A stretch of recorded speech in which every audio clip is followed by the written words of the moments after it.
itu. Jadi teman-teman silakan siapkan segala hal untuk mengikuti webinar ini. Semoga bisa bermanfaat untuk kita semua. Untuk memulai, saya ucapkan Bismillahirrahmanirrahim. Nah, Recording in untuk progress.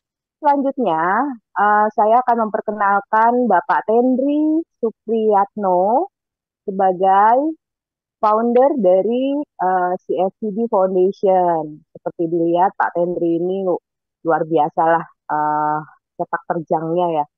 2011 Komisioner PT Indonesian Environment Consultant, udah dari berpuluh tahun ya Pak Tendri ya gitu. Alhamdulillah. Eh, Oke, bergerak di CSR, ESG dan lain-lain. Tapi memang sangat apa ya, sangat konsisten sekali komitmen dia untuk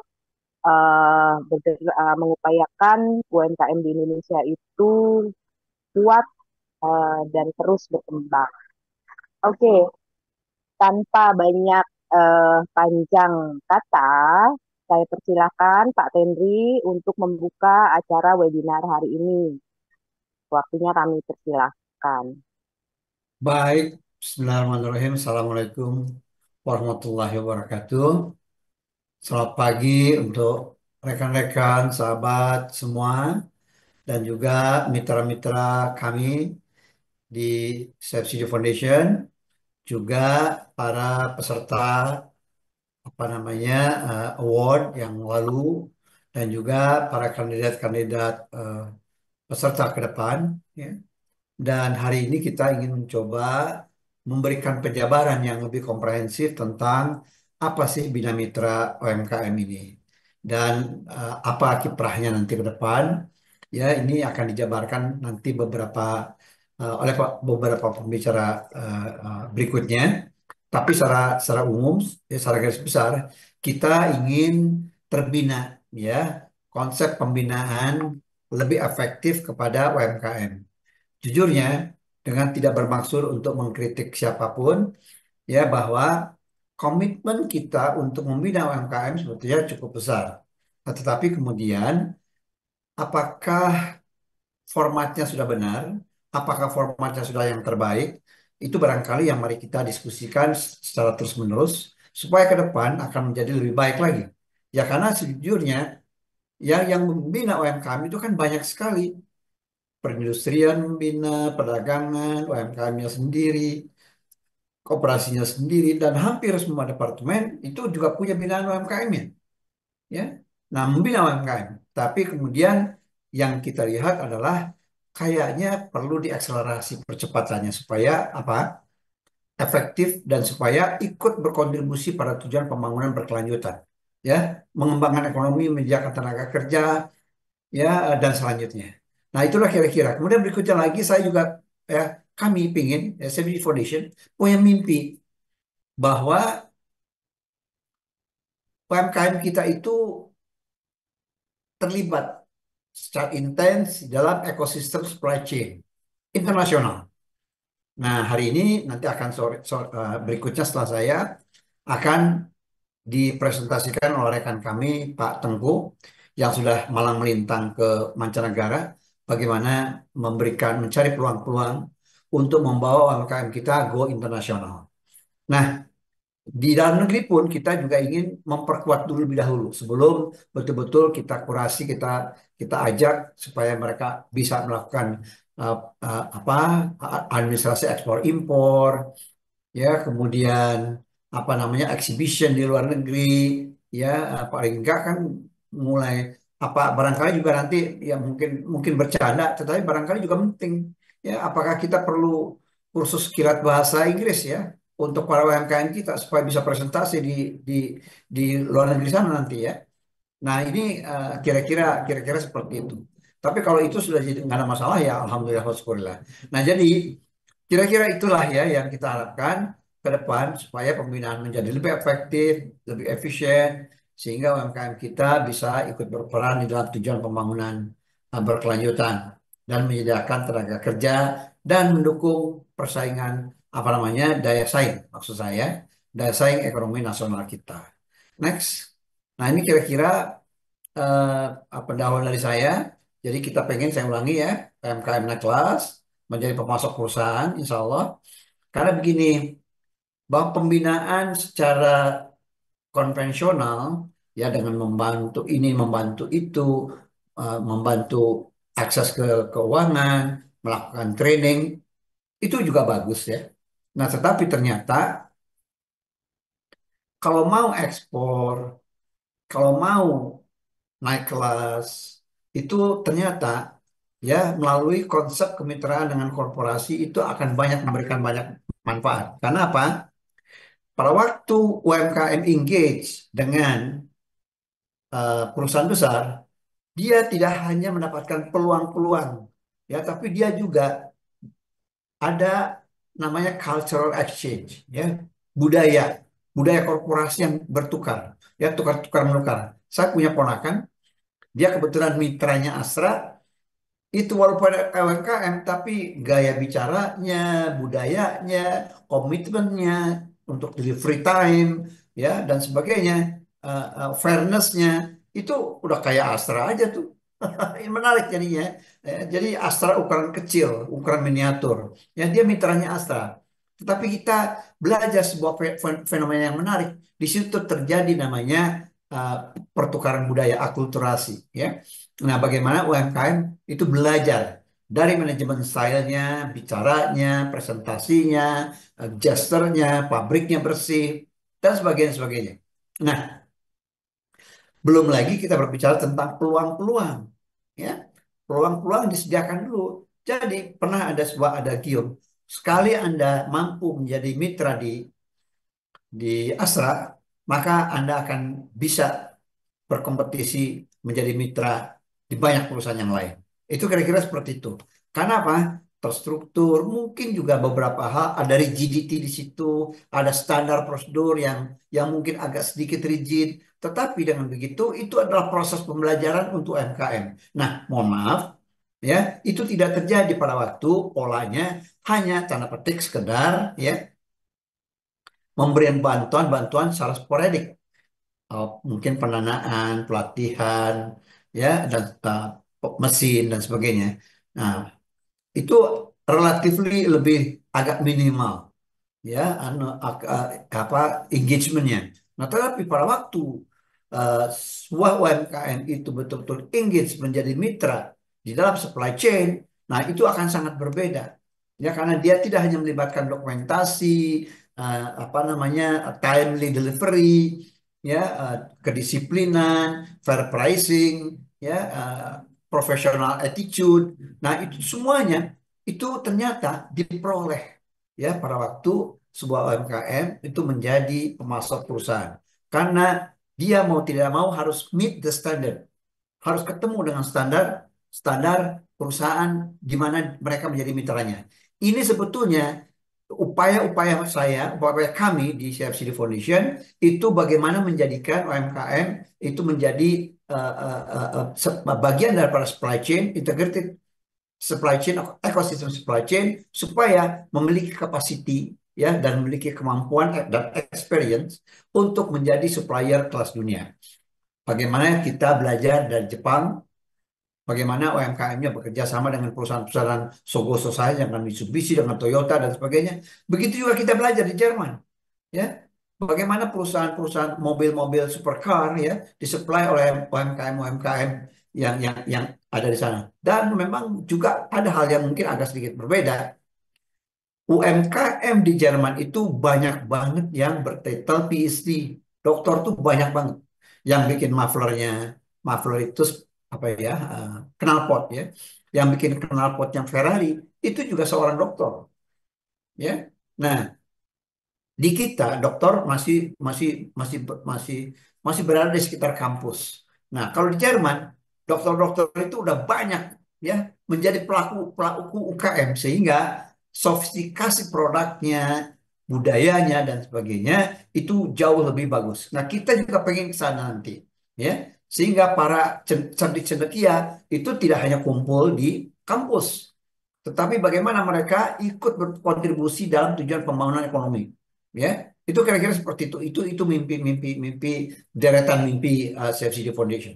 Gitu kira-kira seperti itu sehingga memperkuat basis ekonomi di dalam negeri, tapi pada saat yang sama juga memperkuat ya daya saing di luar negeri. Jadi itu kira-kira ya.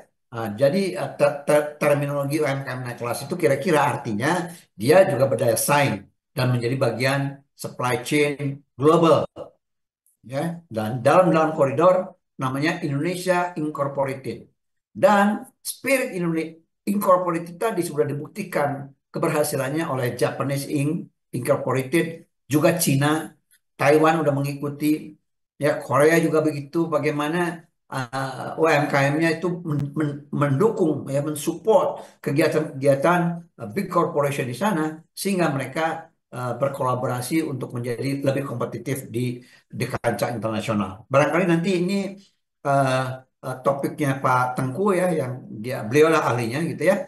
Nah, berikutnya lagi adalah bagaimana ya dengan UKM-UKM ini punya resiliensi. Nah, ini menarik ya. Pada waktu ada COVID juga sangat resilient. Tetapi being resilient aja nggak cukup. Tapi bagaimana dia menjadi agile, menjadi lincah, ya mudah masuk kiri kanan. Pada waktu ada peluang di luar negeri dia bisa kiri kanan masuk, bisa ekspor langsung. Karena apa? Infrastrukturnya udah jadi. Nah, tentu ini PR kita semuanya. Nah, kita udah punya apa namanya ahlinya di sini. Nanti nanti bagiannya Pak Tengku. Tapi pada saat yang sama juga kita juga perlu ya setting up the standard, ya karena standar-standar itu yang juga berlaku universal, umum, baik di Indonesia maupun di luar negeri. Nah, kita juga punya ahlinya, nanti akan kita presentasikan. Ibu Narasi nanti akan presentasikan ini. Nah, tetapi dari all in all, bagaimana kita bermimpi, kami bermimpi ya di organisasi ini, bagaimana supaya piramida ekonomi nasional itu menjadi lebih bagus, ya. Jadi tidak mengurangi ketimpangan at the same time. Karena ketimpangan ini apa membawa implikasi-implikasi yang kurang sehat baik dari segi politik, dari segi demokrasi, ya. Kesenjangan itu selalu membawa implikasi potensi-potensi implikasi yang kurang sehat. Oleh karenanya, gerakan ini juga diharapkan juga ikut berkontribusi bagaimana ya bukan hanya pertumbuhan ekonomi nasionalnya tapi juga struktur ekonomi nasional ya supaya semakin banyak kelas menengah. Nah, negara itu jangan sampai kita terperangkap, kita banyak kekhawatirannya ada namanya middle income trap. Nah, karena apa? Middle class-nya itu tidak memiliki kemampuan untuk memanfaatkan momentum ekonomi, peluang-peluang ekonomi dan sebagainya.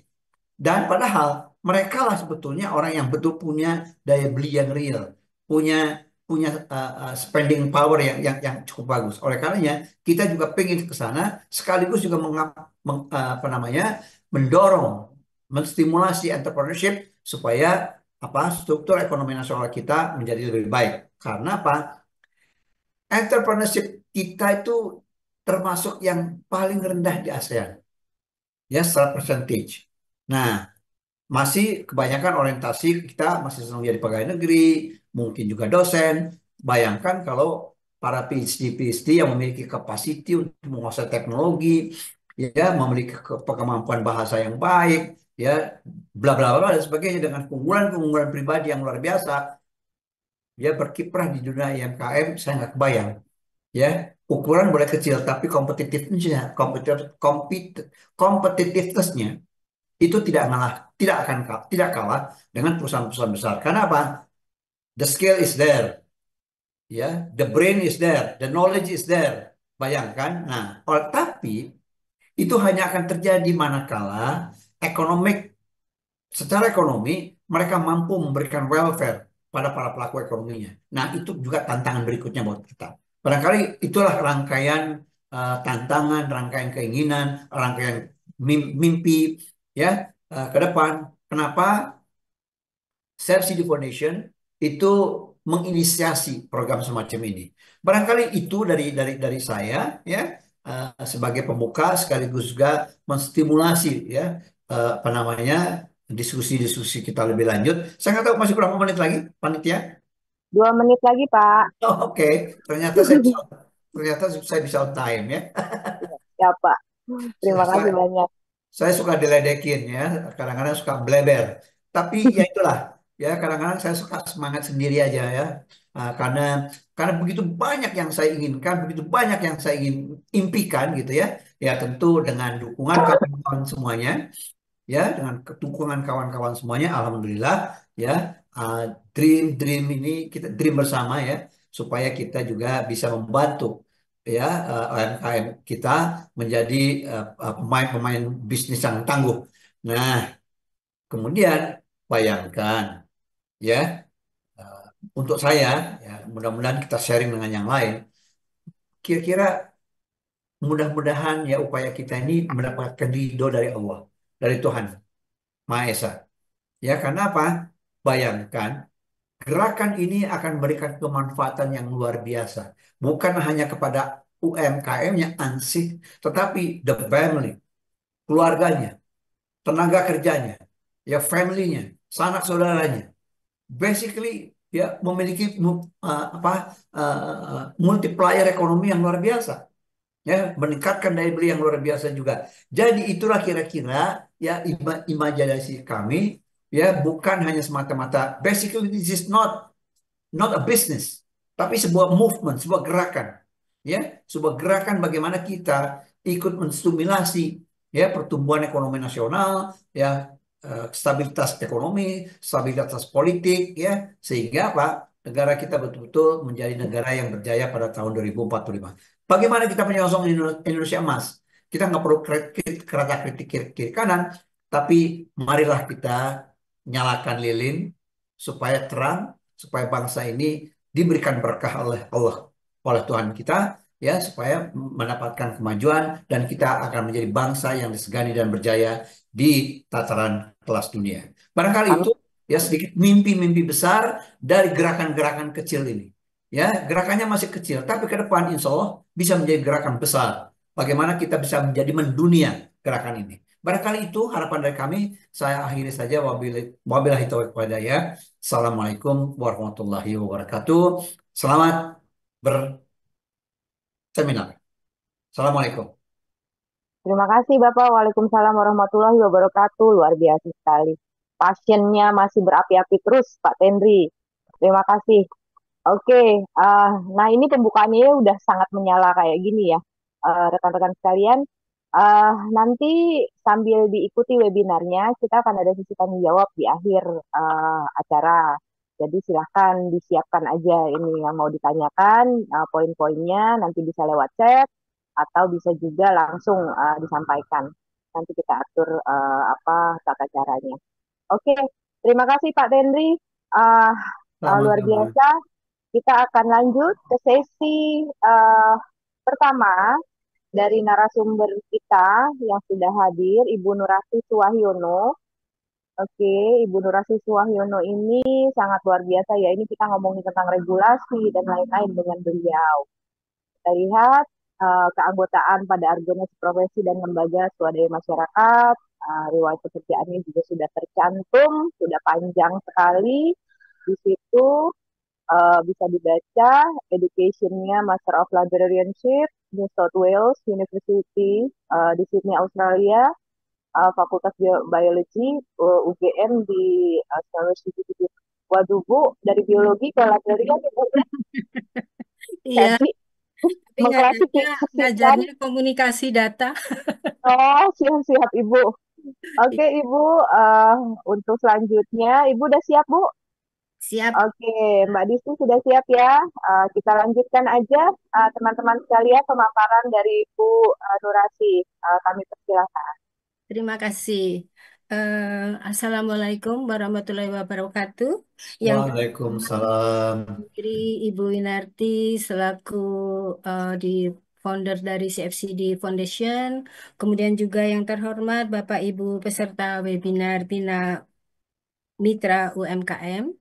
Selamat pagi, salam sejahtera bagi kita semua. Tadi sudah diperkenalkan siapa saya, Nur Asis Wahyono.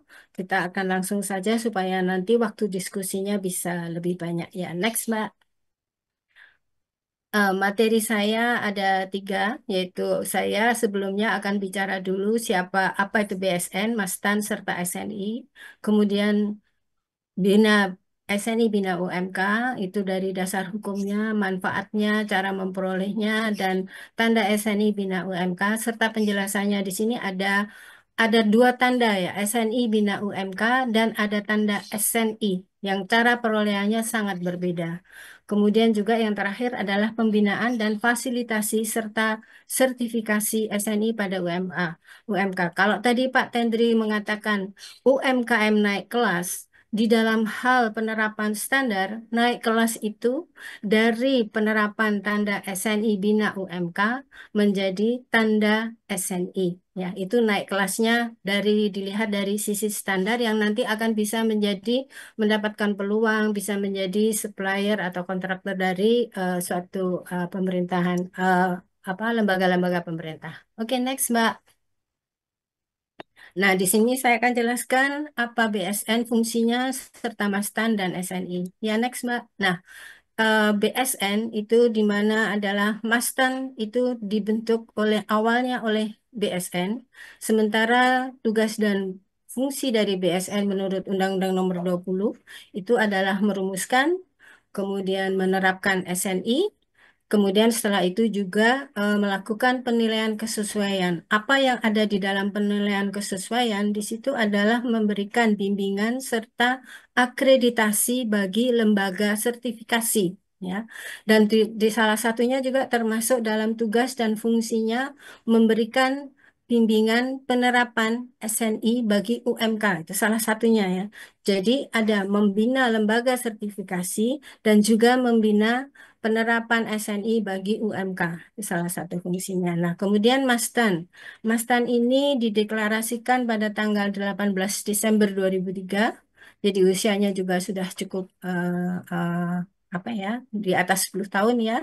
Itu tindak lanjut dari Konvensi Nasional Bulan Mutu oleh pemangku kepentingan di Jakarta pada tanggal 15 Oktober 2003. Siapa saja founder dari Mastan itu tidak lain dan tidak bukan adalah juga dari eselon satu dan 2 dari BSN. Jadi memang Mastan ini adalah mitra dari BSN dalam hal apa? Mewadahi para pemangku kepentingan yang peduli tentang standar agar dapat saling berkomunikasi, saling mendukung dan saling membantu, yaitu antara usaha, konsumen, pemerintah, dan pakar yang peduli terhadap pengembangan dan penerapan sistem standarisasi nasional. Oke, next, Mbak. Nah, apa pentingnya standar? Tadi sebagian Pak Tendri sudah menjelaskan juga di dalam opening meetingnya. Salah satunya adalah perlindungan konsumen. Nah, perlindungan konsumen itu apa yang dilindungi? Konsumen dilindungi dari produk yang tidak bermutu. Artinya produk itu bermutu. Kalau itu berupa layanan, layanan itu juga bermutu dengan konsistensi dari layanannya. Kemudian juga apa namanya? Kemudian penggunaan proses-proses produksi ataupun bagaimana melakukan layanan itu konsisten ya. Kemudian juga transparansi informasi produk dan pelabelan. Kalau Ibu dan Bapak melihat produk-produk itu kalau kita mau teliti itu bisa dilihat dari labelnya ya. Nah, itu salah satunya itu melindungi konsumen. Kemudian juga efisiensi. Efisiensi di sini menurunkan biaya dengan meminimalkan kesalahan melalui apa? Standar. Karena di dalam standar itu ada metrik, ya, persyaratan. Persyaratan kalau di dalam SNI persyaratan minimum, belum persyaratan yang terlalu apa ya detail. Kalau itu sudah mengandung risiko tinggi, biasanya itu adalah persyaratannya juga sangat ketat, ya. Dengan demikian juga akan karena ada efisiensi di dalam proses produksi maupun proses memberikan layanan, itu meningkatkan produktivitas, ya, efisiensi. Kemudian yang ketiga adalah konsistensi dan produktivitas, ya. Dengan minimumnya biaya, kemudian juga R&D itu akan sedikit dikurangi karena apa? Sudah ada standar. Kecuali ada terobosan-terobosan, tentu ada R&D lagi di dalam proses untuk meningkatkan teknologi dalam proses produksi atau maupun di dalam inovasi di dalam memberikan layanan. Ya, kemudian juga keseragaman. Kalau Ibu dan Bapak bisa mengamati stop kontak dengan tusuk kontaknya itu kan kompatibilitas. Bagaimana kalau lubang dengan tusuk kontaknya tidak eh, tidak tidak kompatibel? Tentu tidak bisa digunakan. Kemudian juga dalam menggunakan ukuran. Di Indonesia kita menggunakan ukuran ukuran untuk panjang lebar itu meter. Kemudian juga ukuran berat itu adalah gram, kilogram. Tetapi mungkin negara lain menggunakan pound untuk gram atau inci ya. Nah, di dalam standar itu ada keseragaman dan kompatibilitas agar di dalam persyaratan yang menggunakan metrik itu bisa dipahami, transparan, didiskusikan dalam bahasa yang sama. Kemudian kesehatan. Kesehatan di sini adalah produk bermutu itu memberikan jaminan keamanan kesehatan dan keselamatan bagi penggunanya atau bagi yang menerapkan ya atau bagi konsumen akhir ya. Kemudian juga kelestarian lingkungan. Kelestarian lingkungan ini jadi biasanya di kesehatan dan kelestarian itu ada istilahnya K3L. Keamanan kesehatan, keselamatan dan lingkungan. Nah, lingkungan ini dibuktikan dengan standar amandemen standar dari ISO 9001 yaitu Sistem Manajemen Mutu. Kemudian BSN juga mengikutinya dengan cepat untuk mengadopsi amandemen tersebut di mana amandemen tersebut itu pada tahun 2024 itu adalah Climate Action Change yang ditambahkan di dalam salah satu pasal dari SNI ISO 9001 yaitu organisasi harus menentukan apakah perubahan iklim merupakan isu yang relevan, sehingga pada saat ini sudah dituntut bahwa perusahaan itu juga harus memperhitungkan climate change. Nah, bagaimana dengan UMKM? Nah, itu disinilah gunanya bahwa eh, suatu lembaga melakukan bimbingan UMKM sudah termasuk itu, ya, climate change, action climate change, ya. Oke, next. Nah, apa saja yang sudah SNI, apa saja yang sudah dirumuskan oleh BSN itu di per Maret 2024 itu jumlahnya sudah sampai 15.000 lebih, ya 15.223 itu sampai akhir Maret. Nah, di dalamnya itu ada sektor-sektornya, dilihat dari pie charts-nya itu, yang terbesar adalah teknologi bahan. Kemudian yang kedua adalah transportasi dan distribusi pangan.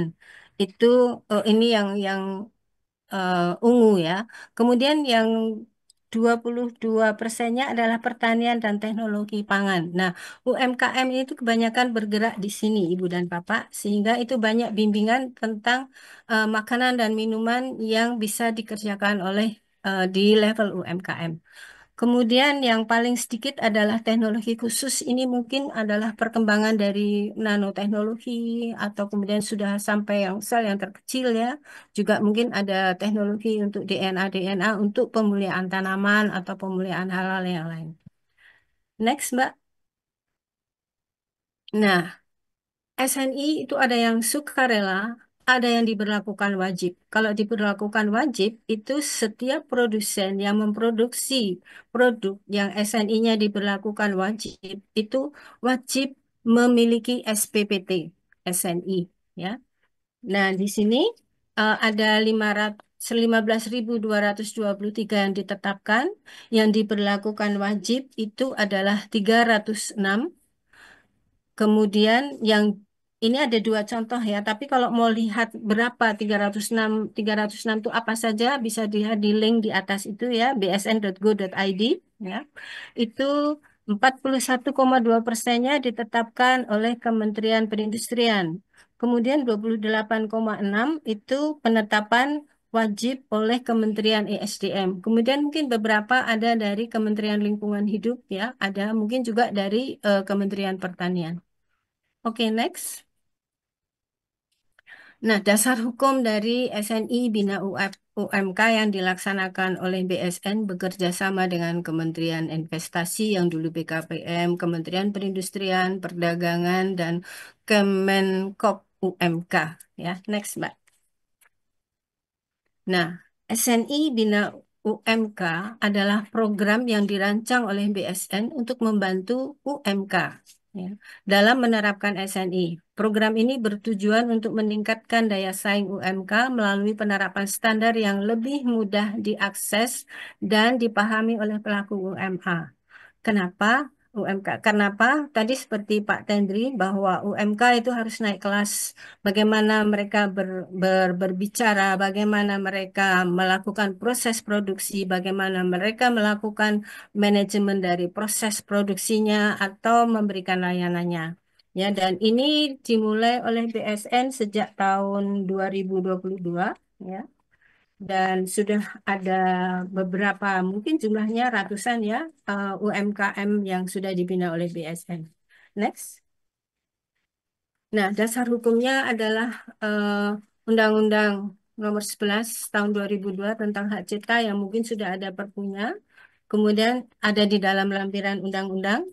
Ya, kemudian PP-nya adalah PP Nomor 5 Tahun 2021, yaitu tentang penyelenggaraan perizinan berusaha berbasis risiko. Ini akan memudahkan UMKM untuk bisa menerapkan standar. Makanya ada kemudahan izin tetapi berbasis risiko untuk UMKM itu boleh yang berisiko rendah. Tapi kalau risikonya sudah menengah itu lain lagi perizinannya. Kemudian juga Peraturan Pemerintah Nomor 7 tentang kemudahan perlindungan dan pemberdayaan koperasi dan usaha mikro kecil dan menengah.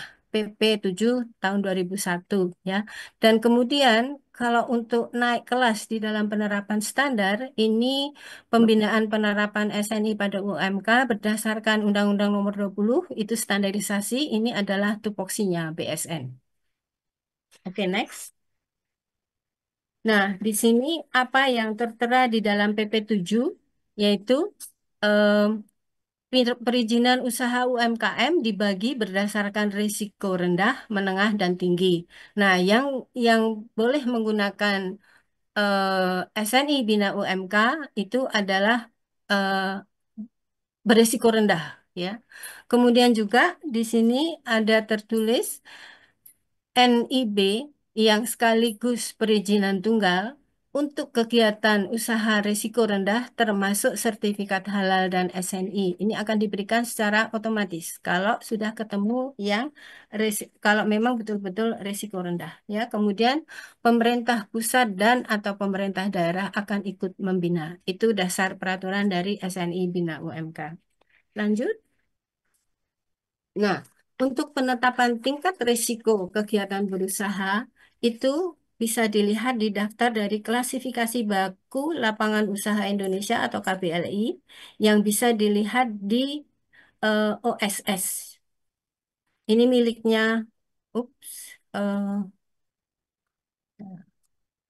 miliknya BKPM ya, Kementerian Investasi dan Hilirisasi ya.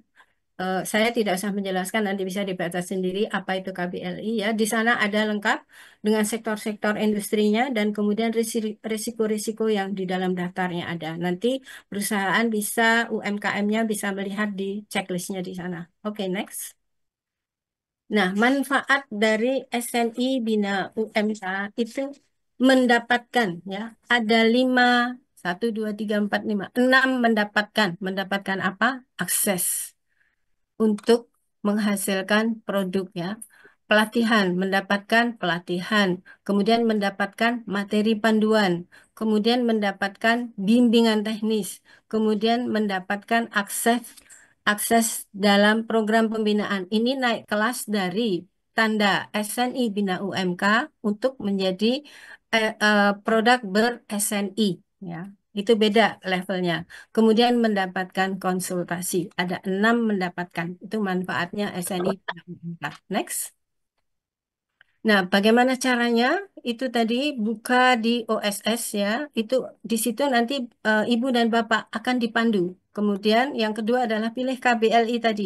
Itu juga ada sektor-sektornya bisa dicari di sana, misalnya sektor pertanian, ada sektor apa namanya? Pertambangan juga ada ya.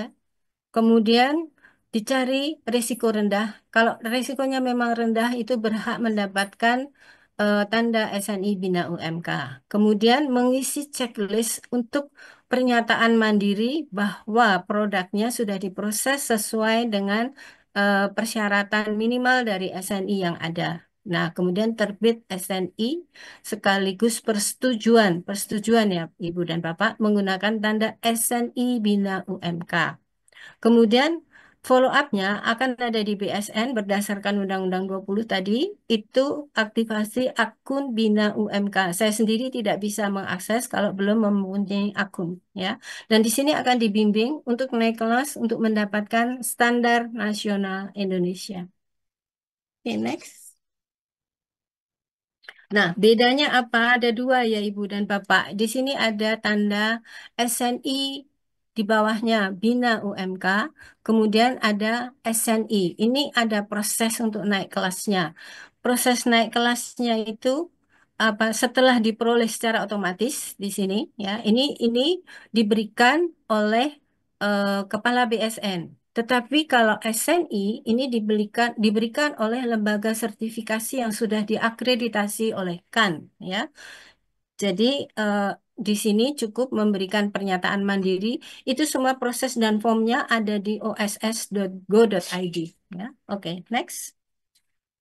Nah, ini tadi perbedaan tandanya sudah ada. Kalau Ibu dan Bapak mau melihat helm itu yang bisa dilihat ini tandanya ini SNI ya. Kemudian ini ada kopi kalau tidak salah. Ini minyak ya. Tandanya SNI ada garis di atas dan garis di bawah. Tapi kalau SNI Bina UMK ini sayangnya tidak jelas ya. Ini ada yang di bulatan. Ya, itu tandanya berarti dia baru sampai eh, apa pernyataan mandiri ya. Kemudian dia masih harus melanjutkan kalau mau dan bukan mau ya untuk mendapatkan peluang tadi ya itu masuk naik kelas ke tanda SNI. Ya. Oke, next. Nah, di sini produk UMK berlabel SNI Bina UMK sudah cukup banyak ya. Ini saya akan lewat supaya waktunya juga bisa nanti untuk diskusi. Kemudian yang sudah masuk pasar ekspor dengan standar, belum SNI ya, masih SNI Bina. Ini adalah ada ekspor ke Rusia, ke Belanda, Turki, Uni Emirat Arab, kemudian ke USA, Jerman, Jepang ya. Ini yang berhasil mendapatkan pembinaan sehingga dia bisa mengekspor produknya. Oke, next. Nah, bagaimana untuk pembinaan naik kelasnya? Next. Nah, kalau tadi ada manfaat dari standar, sekarang bagaimana dengan manfaat penerapan standar nasional Indonesia? Jadi landasannya adalah menggunakan SNI Bina UMK dulu, kemudian mendapat bimbingan dari BSN, dari lembaga, dari pemerintah daerah, itu semuanya mempunyai tugas seperti itu. Jadi seperti yang dikatakan oleh Pak Tendri, banyak yang memang memiliki fungsi untuk membina UMK, ya baik di pusat maupun di daerah maupun oleh lembaga yang lain. Nah, belum, Mbak. Nah, ini manfaatnya adalah meningkatkan akses pasar dengan menjamin keamanan produk, meningkatkan efisiensi, produktivitas, dan mutu, dan selanjutnya. Oke, next, Mbak. Ya, nah di sini transformasi usaha mikro kecil dari SNI Bina UMK untuk mendapatkan SNI sehingga bisa menembus domestik dan global. Tadi sudah ada contoh datanya ya. Ini pembinaannya berdasarkan Undang-Undang Nomor 20 tentang standarisasi di pasal 53. Ya, nanti Ibu dan Bapak bisa ini ya. BSN bekerja sama dengan kementerian dan lembaga lainnya dan atau Pemda. Jadi ada tiga unsur lembaga. Jadi ada kementerian, ada lembaga non pemerintah, kementerian non pemerintah, kemudian ada daerah ya. Kemudian yang ayat kedua terhadap pelaku UMK diberikan pembinaan paling sedikit berupa fasilitas pembiayaan sertifikasi dan pemeliharaan sertifikasi. Karena kalau ini sudah SPPT SNI, ini biaya. Ya, next. Nah, ini prosesnya transformasi UMK. Kalau masih di dalam pasal 53 tadi, di sini dalam memperoleh SNI, ini persetujuan, belum sampai ke SPPT ya, itu masih bisa dibiayai. Tetapi next, ya. untuk mendapatkan tanda SNI itu biasanya tulisannya adalah di sini adalah SPPT SNI itu singkatan dari Sertifikat Pemastian Produk telah sesuai dengan SNI. Ini di sini menggunakan sertifikasi oleh lembaga sertifikasi atau yang ini kebetulan kalau LS Pro ini adalah produk, lembaga sertifikasi produk. Nah, lembaga sertifikasi produk ini juga harus terdaftar di Kementerian Perdagangan karena di situ ada pengawasan beredarnya suatu produk. Nah, di sini ini sudah mulai berbayar kalau menggunakan tanda SNI, betul-betul SPPT SNI ini untuk yang memang financialnya sudah cukup kuat dan apa namanya marginnya juga cukup tinggi, kemudian apa namanya perusahaannya sudah cukup matang. Ya, next. Nah, ini peningkatan akses pasar produk inovasi UMKM sudah dengan SNI. Ini ada insinerator SNI, dia menerapkan SNI 8423. Ini ada labelnya SPPT SNI. Kemudian juga kompor batik listrik Astuti. Kemudian di sini ada penerap SNI dari elektrik terdapat ada patennya, ada TKDN-nya ya. Ini adalah hasil binaan UMKM yang memiliki SPPT SNI. Ya, next.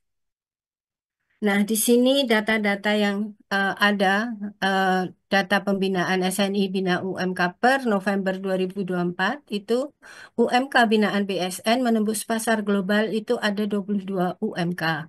Kemudian yang mendapatkan hak untuk menggunakan tanda masih SNI Bina UMK secara gratis 9.750.603 produk ya. Kemudian UMK role model penerap SNI ya, penerap SNI bukan SNI Bina itu yang dibina BSN sebanyak 1.993 UMK. Jadi pengawasannya kalau SNI Bina UMK itu menggunakan survei uji petik dari produk yang dihasilkan. Ini dari Ini totalnya disebarkan untuk evaluasi penggunaan tanda SNI Bina UMK itu 4.361. Next. Ya. Next, Mbak. Nah, ini ada urutannya 20 teratas produk yang masih menggunakan SNI Bina UMK. Ya. Next.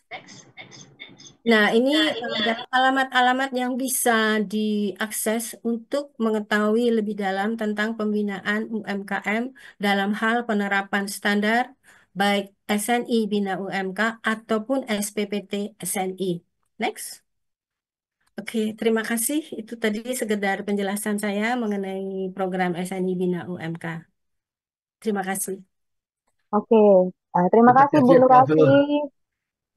Nah, bagi teman-teman yang mau order kaos keren, silakan bisa di marketplace Shopee, Tokopedia, Bukalapak maupun Lazada. Caranya tinggal ketik saja Muhammad Ervando ya. Nah, teman-teman tinggal pilih untuk kaos-kaos kerennya. Kemudian yang cocok langsung saja di order untuk kaos-kaos kerennya ya. Bisa di order satuan, lusinan ataupun borongan, silahkan bebas. Nah, berikut ini saya kasih rangkumannya ya. Nah, teman-teman ketik saja di Shopee, Tokopedia, Bukalapak, Lazada, ketik Muhammad Ervando. Nah, kemudian juga tersedia kaos lengan panjang dengan desain-desain keren. Tinggal teman-teman pilih di marketplace Shopee, Tokopedia, Bukalapak, Lazada. Cuman untuk kaos lengan panjang ketiknya Vando Official Shop ya. Spesial untuk kaos lengan panjang, bisa untuk pria maupun wanita. Nah, untuk wanita yang berjilbab sangat cocok ya, karena pakai lengan panjang tersedia juga, dan tentunya dengan desain-desain kaos yang keren, kekinian. Nah, silakan teman-teman bisa ketik di Shopee, Tokopedia, Bukalapak maupun Lazada, ketik saja Vando Official Shop.